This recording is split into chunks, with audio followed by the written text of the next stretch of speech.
Welcome to episode 88 of Tools in the Hall. I have the most exciting thing I have seen in a long time to show you, so please stick around and check it out because it might just blow your fragile little mind. But first, let's start out with some of the more mundane stuff. We'll save the coolest for later on. I have from SG Tools the Master Back Probe Kit. It comes with a set of leads and a whole assortment of back probes of different angles. And you can see them here in the back of the case. This is going to a friend and good customer named Sammy Salinas. If you've been watching my tool hauls for any period of time, you have heard his name on a number of occasions. Just a terrific guy.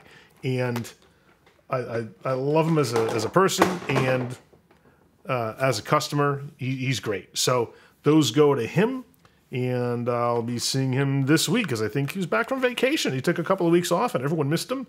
Glad that we'll be seeing him back soon.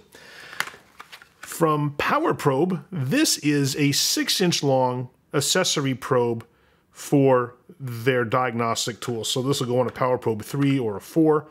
It is longer than the standard one that comes with it, which I think is 3 inches long. So it's about that long. I don't think I can buy the 3-inch ones by themselves. The last time I looked, I couldn't find them. But this is going to another good friend and customer, Cass Nichols, who wanted this 6-inch one to get an extra reach if he has to go in tight spots. And the cool thing about the way Power Probe works is you don't necessarily need to see the display. So let's say you have a confined space where you need to put the probe in. It beeps and lights up. So if you're, say, testing fuses or relays that are in a spot where you don't get good visibility on the display of the unit, that's okay because it'll beep to indicate continuity, a good ground, and a bunch of other features like read voltage, but that's not going to help you if you can't see the display. At least this probe will get you in a tight spot, and you can listen for the beep or see the light if you can't see the display. So the engineers at Power Probe thought of all kinds of contingencies when they made their diagnostic units, and I'm a big fan of the Power Probe 3, which is the de facto and electrical diagnostic equipment, and I know you've seen me show you those before. I may have had one on the previous tool haul or the one before that. It was a real recent one, so you can go back and check that out if you haven't already, but those are indispensable diagnostic tools, and accessories like this long probe just make them that much more versatile. I think these are on my last tool haul because I told you I was ordering more and they just came in from Gray Pneumatic. These are what they call reducing adapters, and I wish they wouldn't call it that because that implies that these are reducing the size of the drive from the size of the tool, but that's not the case. They increase the drive size, so I don't really know what they think they're reducing with these, because the way they work is the 1/4-inch drive on your tool goes into the square drive on here to bump it up to a 3/8, and then your 3/8 goes into the square drive on this one to bump it up to 1/2 inch, and this one goes from 1/2 inch in the tool to 3/4 on the drive side. And the nice thing about these is the drive from your tool goes up into this portion here, so you eliminate or greatly reduce the torsional forces where the square drive portion attaches to the base, and you reduce, and in my case, I can say eliminate, any breakage. I have been selling these for years and have never seen a broken one because they wear so well, and these are impact rated.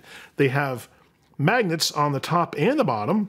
On the other side, you can't see it, but the ones on the top hold your socket, and the ones on the bottom affix it to the tool. For the $45 I think that these cost, they're a great bargain. They last a long time. They're low profile, so they allow you to get in tighter spots than the more conventional socket style adapters that have the socket base that then are tapered to go to the drive size. Those always break, they twist off. And some companies like Gray Pneumatic, for example, don't put a warranty on those because they're so prone to breakage. So when you shop around for those kinds of adapters, make sure you understand what the warranty is. These carry a lifetime warranty, but I've never had to take advantage of that because they're so darn reliable. From Mayhew, this is the 14-piece hand tool set. Nicely packaged in American flag themed foam. It's a nice thick tray that you can lay in your cart or box. And contained in this set are some nice nylon square handle tools that contain 2 slotted screwdrivers, 2 Phillips screwdrivers, 4 Torx screwdrivers that range from T6 to T9, 4 micro picks, and 2 mini pry bars. You get a really nice assortment of extremely handy tools in this set. And it's made in the USA, which is one of the things I really like and respect about Mayhew. Although not all their tools are made in the US. They do manufacture some in Taiwan. They do a lot of US-based manufacturing. And this set here is one great example of high-quality US-made tools. The stuff carries lifetime warranties, and the handiness of these can't be beat. I'm a big fan of Mayhew for a lot of reasons. I love the way they do business. I love the quality of their products. The pricing's pretty good, although they are expensive, but you're paying for very high quality, made in the US stuff. So if you wonder why the pricing might be more than other companies' stuff, look at the country of origin, and these originate and are manufactured right here. If you're a diesel technician and work on truck wheels, you're going to need an 1 5/16" half-inch drive deep socket or a 33mm. They are the equivalent size, and you might be saying, well, why do I want a half-inch drive? Don't I want a 1-inch? Well, some shops don't let their technicians use 1-inch impacts for the truck wheels, and for good reason. If you use those to tighten the lugs, you're going to over-tighten them. And different truck lug nuts are spec'd to different torque specifications. They run about 450 to 550. Diesel techs out there, let me know if that range is correct. I believe that it is. And when people slam on the lug nuts with a 1-inch, those things can tighten to about 2,000 foot-pounds.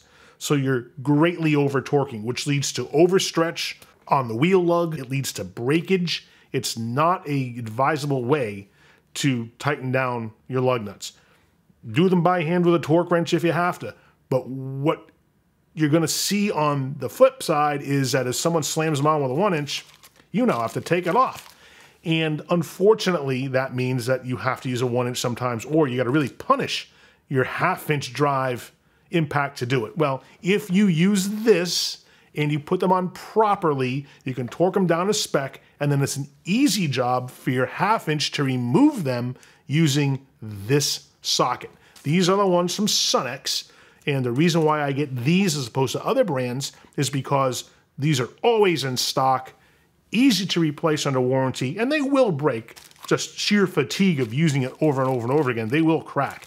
And the nice thing about the way Sunex makes their sockets is they get the metallurgy right on these, where instead of just shearing and breaking, they maybe crack and they peel. That's what you need to look at when it comes to impact grade sockets. The chromoly alloy on these is more malleable and has a higher ductility than your chrome sockets, which is why you want to use these for high torque impact applications. There are some sockets that Cornwell has made that are similar to this, that are dangerous to use because when they break, and I have seen this on at least, I want to say 6 or 8 of them from one shop in particular, when they break, they split perfectly down the middle and the two halves go flying. That's extremely dangerous.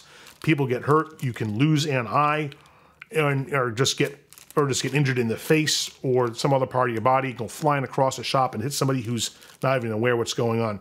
So use ones that break the way they're supposed to, where they've got their metallurgy and their heat treatment down right, because Cornwell doesn't, something's up with their production method where they haven't nailed something down there, and as a result they make a dangerous 1 5/16" socket.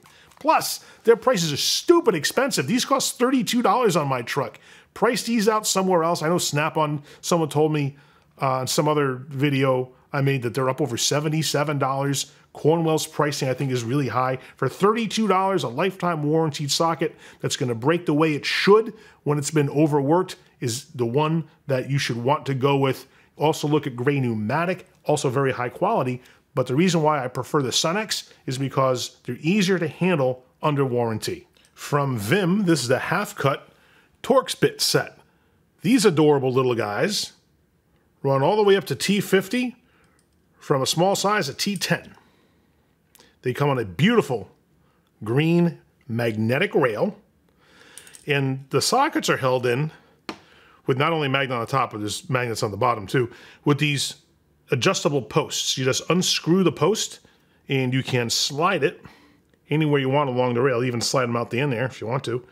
Tighten it down, now it won't move, and you can put your socket in there, you can space them out however you want.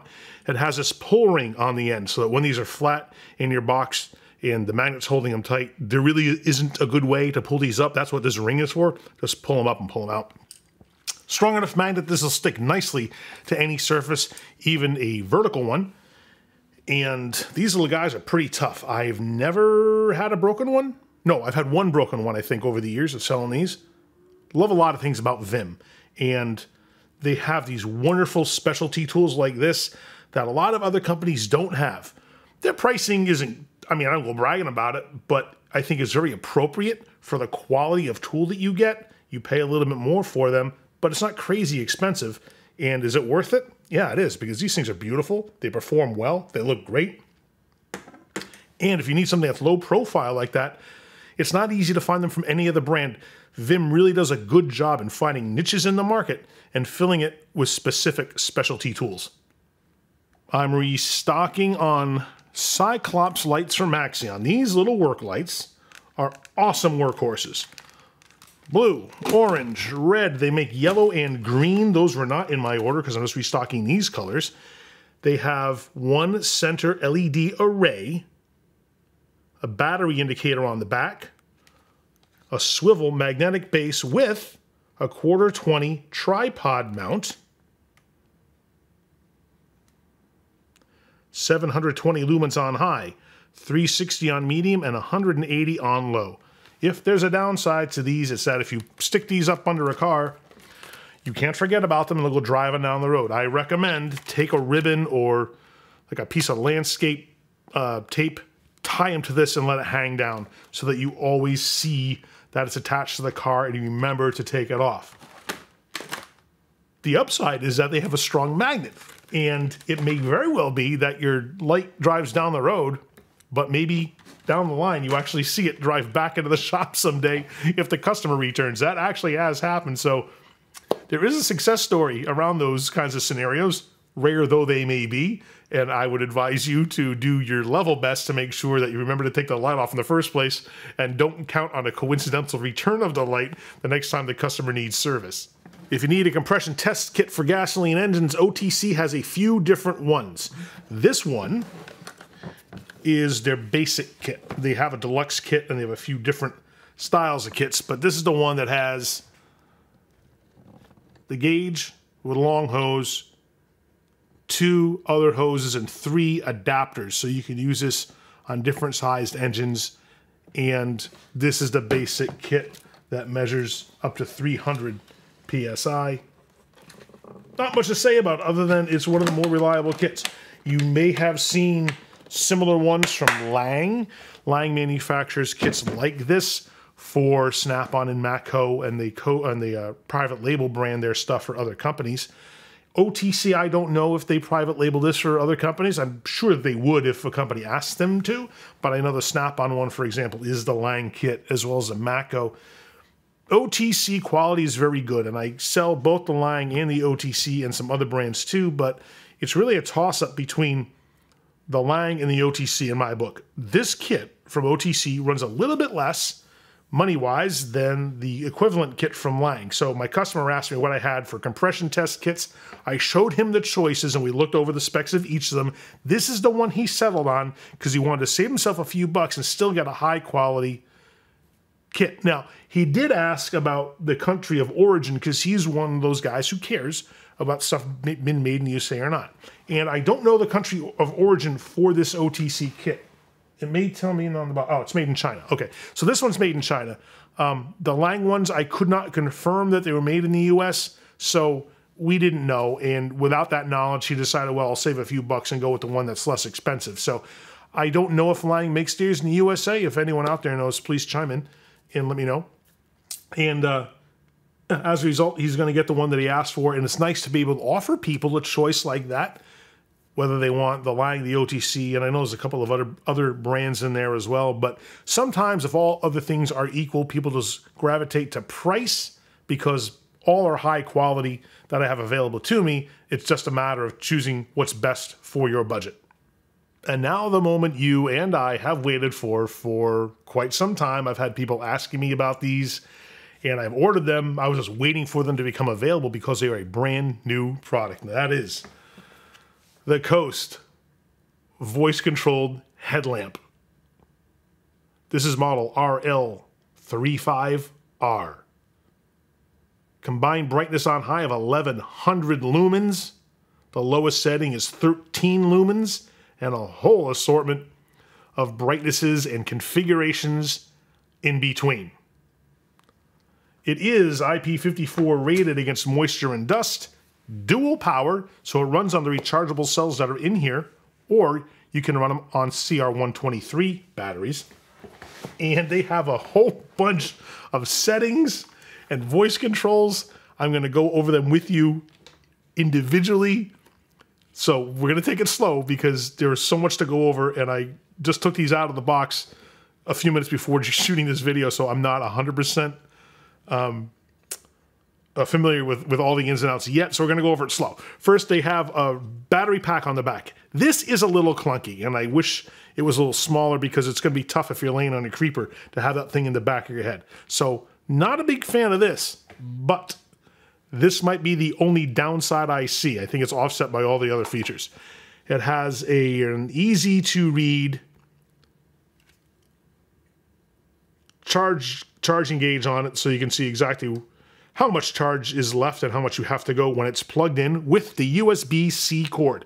This is not the one it comes with, but it does come with one. This is just the one I hooked up that I used to charge my stuff with. So unplug that, and then you close the charging cover to keep the charging port sealed.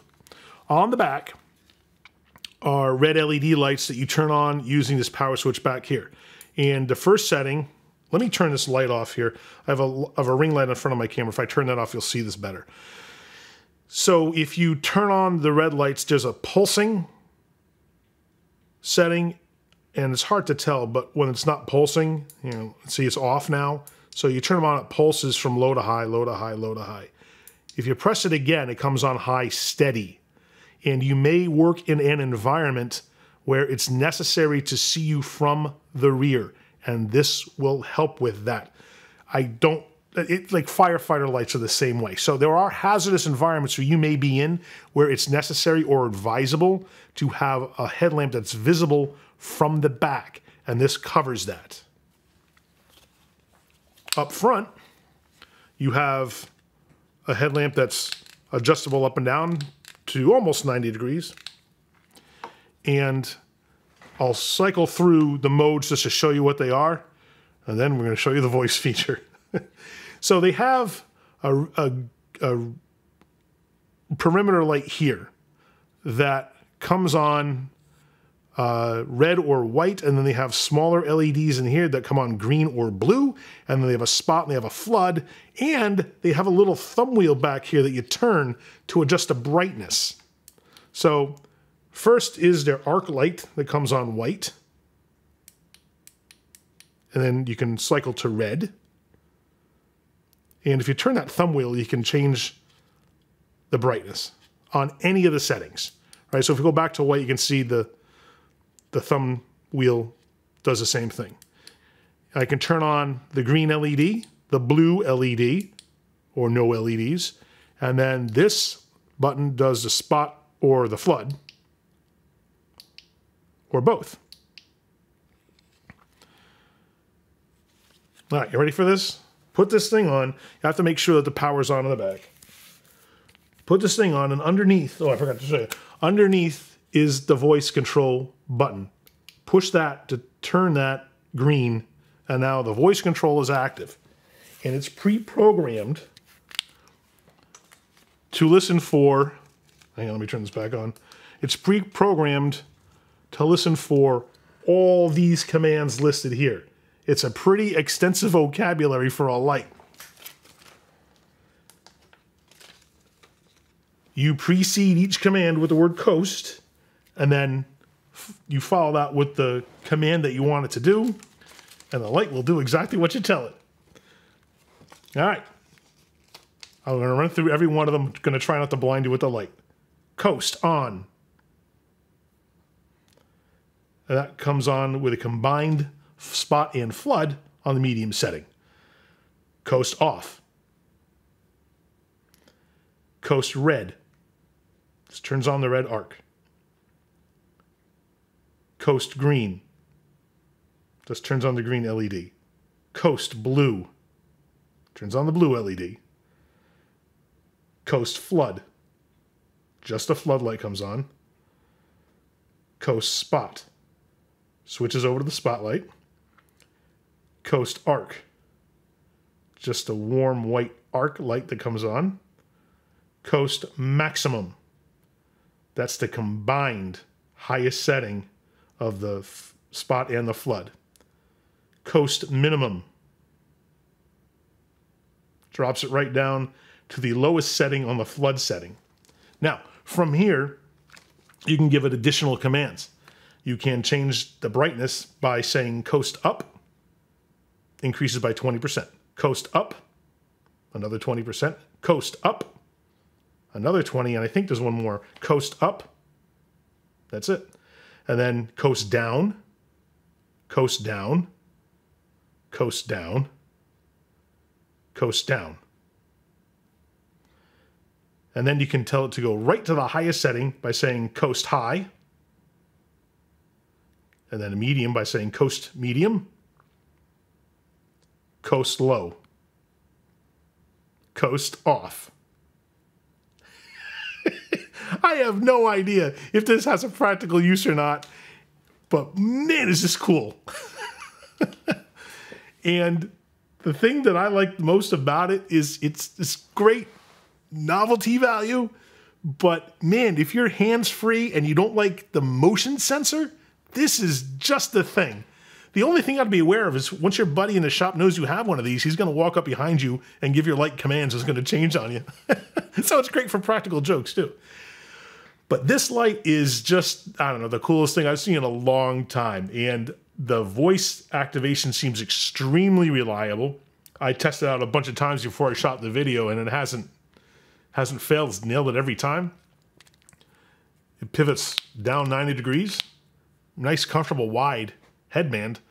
Like all Coast lights, well, I should say most Coast lights, lifetime warranty. So if one goes south on you, I'll just give you a new one. I must have said something that turns it on. Coast off. And it goes right off again. It does what you want. It's like having a little robot buddy that lights up on your head. I don't know if that's true. But I think that this is certainly all that it's cracked up to be, and then some. What remains to be seen is if there's a market for these, but I have a sneaky suspicion that there's at least a few people out there that will buy it for the cool factor alone. Well, I hope you enjoyed the video and are digging this light. Keep watching the channel because I've got a bunch of videos coming that I know you're going to want to see. I will be repairing a 1-inch Ingersoll impact, and I'll walk you through the whole thing, soup to nuts, show you the guts, show you the inside. We're going to see how the mechanism works on these, which is really kind of cool because it's very different from the 1/2-inch or 3/4 impacts that you may be familiar with. I've got a flyer drop video coming at the end of the month that'll take us through the end of the year, and of course, more tool haul videos. Some are going to be the After Dark versions with some cool firearms to show you. So do me a favor and click down here now to subscribe so you don't miss any of it.